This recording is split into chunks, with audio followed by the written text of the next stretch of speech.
We're continuing now the letter we were reading that Reb Getzel writes to Rav Kook that even from his, he's small in his own eyes, but from the side that he's coming from Rabbi Nachman, our master, leader, our Rebbe, the holy, awesome, true Rav, who could tell over his praise, and his beauty that is impossible to say over the details with one's lips. Thank Hashem, who did not remove His kindness from me, and He erected me from the dust, the pauper from the dust, from the garbage. He lifted up a pauper, destitute person like myself to draw me close to the brilliant, extremely brilliant light such as this, the light of lights, the clear and brilliant light of the Nach Makor Chachma. These are the words of the verse, which the acronym spells out Nachman, meaning the gushing river, the source of wisdom, of blessed, the Holy One, the Holy Tzaddik of blessed memory, and also to his disciple, his holy disciple, upon who he rested his wisdom, Nachman, the main disciple of Rabbi Nachman, Nachman, who gave him his. Nachman also means to give. So Rabbi Nachman gave the wisdom to his main disciple Nachman, and Rabbi Nachman left him as a blessing after him. And these are the holy books, the book of Likutei Moran, Rabbi Nachman's main book, and the books of Likutei Alachot. Those are the books that Rabbi Nachman wrote, explaining the Jewish law according to Rabbi Nachman's teachings on all the 4 sections of the Shulchan Aruch, the Code of Jewish Law, from his loyal student, loyal to his household, the holy, honorable Mohornat, our leader, Rabbi Natan of blessed memory. So, Reb Getzel just said that he's thanking Hashem for drawing him close to Rabbi Nachman and to Rabbi Natan, his main student. Another paragraph. And Hashem Elokim, Hashem the God, the true God, should lead me in the true way, in the light of these holy books, until I merit to take from them the true wisdom and realization of straight realization of knowledge, to stand before great people, and I will find grace and good wisdom, good intellect in the eyes of God and man, and then I will go confidently in my ways, and my feet will not stumble, they won't hit anything, trip up, and in my going, my steps will not be constrained, and if I run, I won't stumble, because He will give to my head an accompanying grace and a wreath of splendor will protect me. So that was an introductory paragraph, praying that Hashem will give him the guidance in his path. Another paragraph. First of all, I will ask from you, and he says me'itchem, from you, in plural. So it's a respectable you, not just a plain you. It's from you in the third person almost.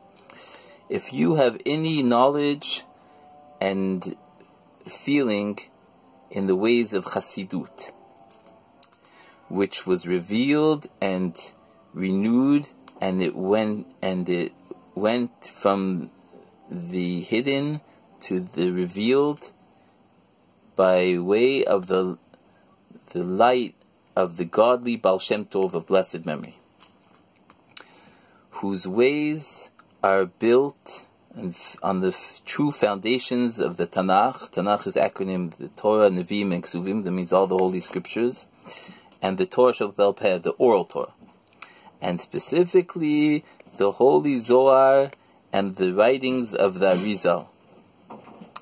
Because if that's the case, I could speak to you from the revelation of the novelty of all novelties, the wonder, the most wondrous,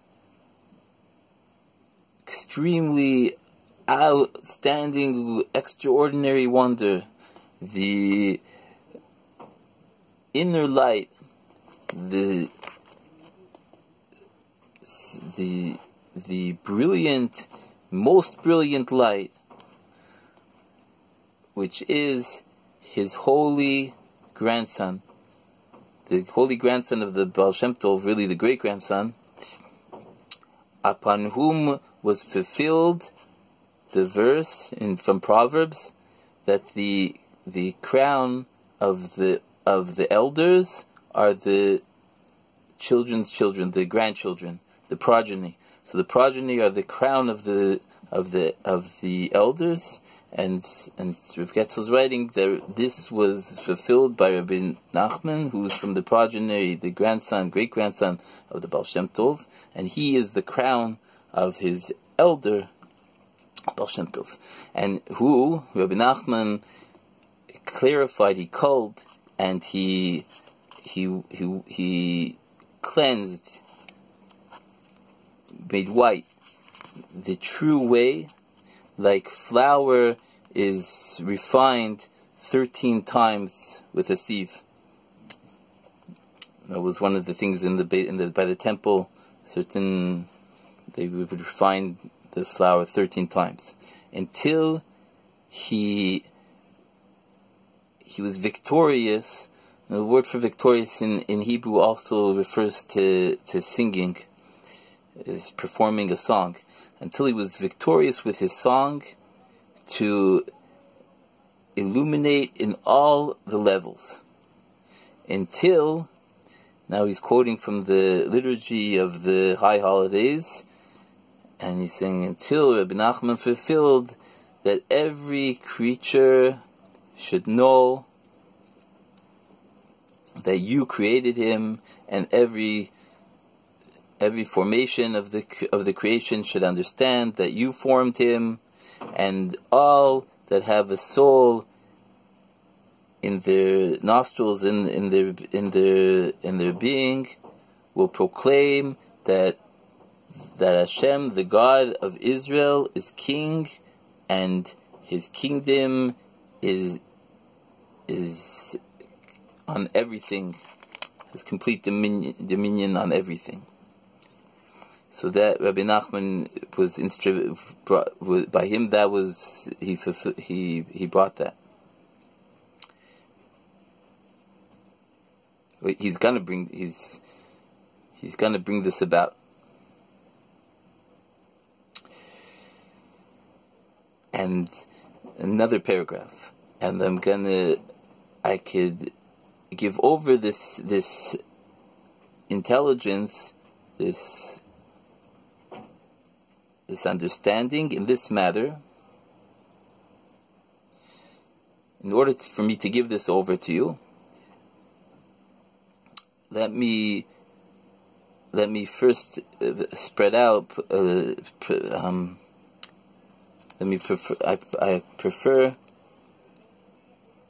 put out to you one introduction, small introduction, from one of the holy homilies, one of the holy teachings from the holy book Likutei Moran, in the 10th teaching, the Torah 10. This is his golden language. Now he's quoting from the Likutei Moran, Torah 10, that the main greatness of the Holy Blessed One is that even the idolaters, the ones that are serving foreign gods, should know that there is a God who rules and dominates and oversees, as is brought down in the Holy Zohar.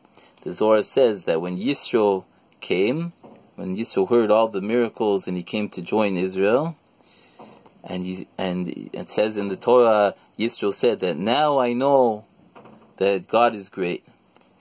And the Zohar continues, but with this there was a greatness and an elevation of the supernal name. So the Zohar says that specifically through Yisro, who was a priest of idols, of idolatry, specifically when he came and recognized the miracles, the greatness of Hashem, that was the greatest greatness and honor for Hashem. So Rabbi Nachman brings this Zohar, that this is the main greatness of Hashem comes about through from the people that are far away from Hashem, that even that are idolatrous. And Rabbi Nachman continues there in that Torah. And for those that are idolatrous, pagan, it is impossible for them to know from the greatness of the Holy Blessed One, except through the aspect of Yaakov, of Jacob. As it's written in the verse, the house of Jacob go, and we will go in the light of Hashem. So in that verse it shows that specifically through the house of Jacob, the aspect of Jacob, so the whole world is going to come to go in the way of Hashem. So only through the house of Jacob, even those that are idolatrous, pagan, can come to know Hashem, and when they come to know Hashem, that is the greatness and honor to Hashem, when those far away. Now in brackets, he continues, and it is known what our sages of blessed memory said, that Abraham called the Temple Mount Har, a mountain. So not like Abraham that called it a mountain, and not like Isaac, Yitzchak that called it a field, but just like Yaakov, Jacob, who called it a house. And seemingly very, very wondrous, what's the difference if it's called a mountain or a field or a house? And why specifically Jacob, that is called a house by Jacob? And also we saw in this verse that specifically it's the house of Jacob that says that says to all the nations, to the whole world, let's go in the ways of Hashem. But Rabbi Nachman already explained, of blessed memory, explained this on it properly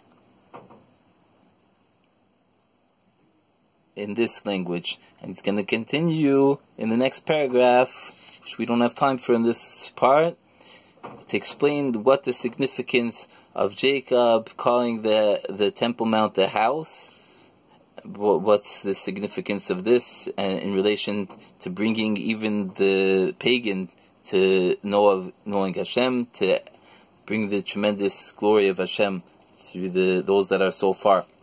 And we're going to end right now this part.